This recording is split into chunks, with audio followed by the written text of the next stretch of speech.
আচ্ছা, চলুন তো একটা খুব সাধারণ কিন্তু দারুণ ইন্টারেস্টিং ব্যাপার নিয়ে কথা বলা যাক।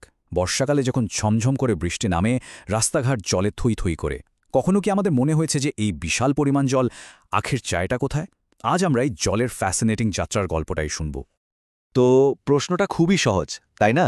বর্ষার এত জল কোথায় যায়? এটা এমন একটা ঘটনা যা আমরা প্রায় সবাই দেখি, কিন্তু এর পেছনের বিজ্ঞানটা বেশ জটিল আর মজারও বটে। চলুন আজ এই রহস্যটাই সমাধান করা যাক। চলুন আমরা শুধু একটা বৃষ্টির ফোঁটার কথা ভাবি।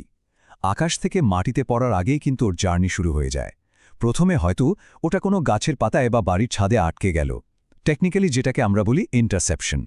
কিছুটা জল তো ওখান থেকেই বাষ্প হয়ে যায়, আর বাকিটা মাটিতে পড়ে হয় মাটির ভেতরে ঢুকে যায়, মানে ইনফিল্ট্রেশন হয়ে যায়, অথবা সারফেস রান অফ হিসাবে মাটির ওপর দিয়ে গড়াতে শুরু করে। তাহলে সোজা কথায় রান অফ কি? রান অফ হল বৃষ্টির জলের সেই অংশটা যেটা মাটিতে শোষিত না হয়ে বা বাষ্প না হয়ে সোজা গড়িয়ে গিয়ে কোনো নালা বা নদীতে গিয়ে মেশে। আজকের আমাদের আলোচনার হিরো কিন্তু এই রান অফই। এখন দেখুন, এই রান অফেরও কিন্তু তিনটে আলাদা রাস্তা আছে। সারফেস রান অফ হল জলের জন্য একদম এক্সপ্রেস হাইওয়ের মতো, সাই করে মাটির উপর দিয়ে বয়ে যায়। ইন্টারফ্লো হল মাটির ঠিক তলার স্তর দিয়ে যাওয়া একটা একটু ধীর গতির রাস্তা, অনেকটা সিনিক রুটের মতো আর কি। আর বেস ফ্লো হল সেই গভীরের জলস্রোত যেটা সারা বছর ধরে নদীকে জল জুগিয়ে বাঁচিয়ে রাখে।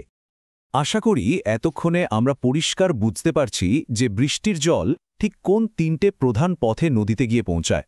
কিন্তু সব জায়গায় কি এই জলের ছুটে চলার গতি একরকম হয়? আর এখানেই পরের প্রশ্নটা চলে আসে। আমরা তো প্রায় দেখি একই পরিমাণ বৃষ্টিতে কোনো এলাকা একেবারে ভেসে যায়, আবার অন্য কোনো এলাকার জল খুব তাড়াতাড়ি নেমে যায়। এর পেছনের কারণটা কি হতে পারে? এই পার্থক্যের কারণটা বুঝতে হলে দুটো ছবি ভাবুন। একদিকে একটা গ্রামের মাটির মাঠ, যেটা একটা স্পঞ্জের মতো কাজ করে, বেশিরভাগ জল শুষে নেয়, ফলে রান অফ অনেক কম হয়। আর অন্যদিকে ধরুন কলকাতার একটা কংক্রিটের রাস্তা, যেটা একটা ঢালু প্লেটের মতো, জল শোষণের কোনো জায়গাই নেই, তাই পুরো জলটাই খুব দ্রুত বইতে শুরু করে আর বন্যার ঝুঁকি তৈরি করে। এটাই হলো আরবানাইজেশনের এফেক্ট। তাহলে এবার ভাবুন তো, একটা মাটির নরম পৃষ্ঠকে যদি আমরা একটা পাকা রাস্তায় বদলে দিই, তাহলে জলের প্রবাহের গতিতে ঠিক কী পরিবর্তন আসে?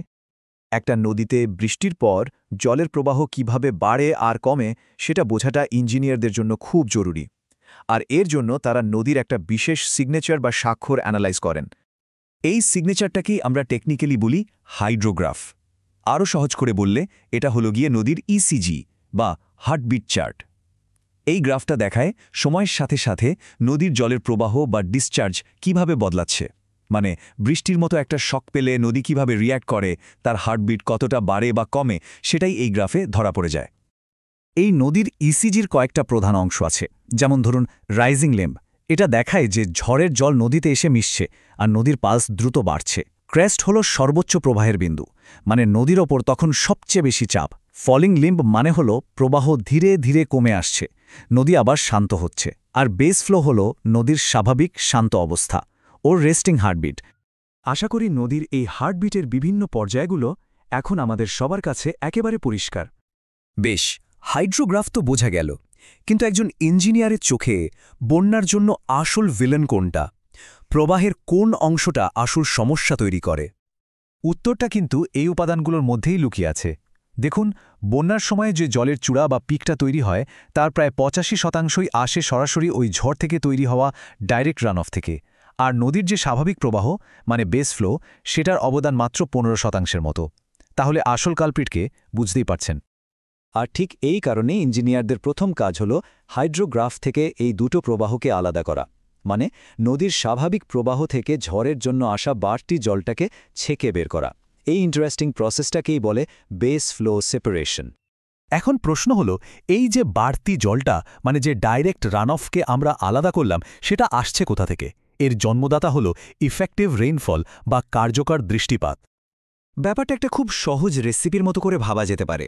প্রথমে নিলেন মোট বৃষ্টিপাত, তারপর সেখান থেকে লসগুলো, মানে যে জলটা মাটি শুষে নিল বা উবে গেল, সেটা বাদ দিয়ে দিলেন। ব্যাস, যেটা পড়ে রইল সেটাই হলো আপনার এফেক্টিভ রেইনফল। আর এই জলটুকুই কিন্তু রান অফ হয়ে নদীতে গিয়ে বন্যার কারণ হয়ে দাঁড়ায়। তাহলে এবার বলুন তো, যে বৃষ্টিপাতটা সরাসরি বন্যার জন্য দায়ী, তাকে আমরা কি নামে ডাকব? তাহলে পুরো চেনটা একবার ভাবুন। ইফেক্টিভ রেনফল জন্ম দিচ্ছে ডাইরেক্ট রান অফের, আর সেই ডাইরেক্ট রান অফ হাইড্রোগ্রাফে একটা চূড়া বা পিক তৈরি করছে। আর এই পিকটা নিয়ে একজন সিভিল ইঞ্জিনিয়ারের সবথেকে বেশি মাথা ব্যথা। এই পুরো কানেকশনটা বোঝাটাই কিন্তু ফ্লাড ইঞ্জিনিয়ারিংয়ের আসল চাবিকাঠি। আর এই জ্ঞানটা কিন্তু শুধু থিওরি বা খাতায় কলমে নয়, এর বাস্তব প্রয়োগ অমচম ইম্পর্ট্যান্ট।